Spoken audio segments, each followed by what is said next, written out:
Ну, Кто знает, как она. еще, да, еще по ведру рыжиков собрали. Рыжики в январе?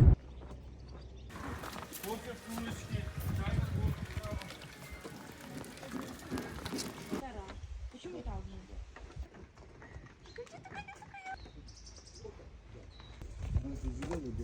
Вот этот бук и водопад снимали аленький цветочек. Ага. Аленький цветочек.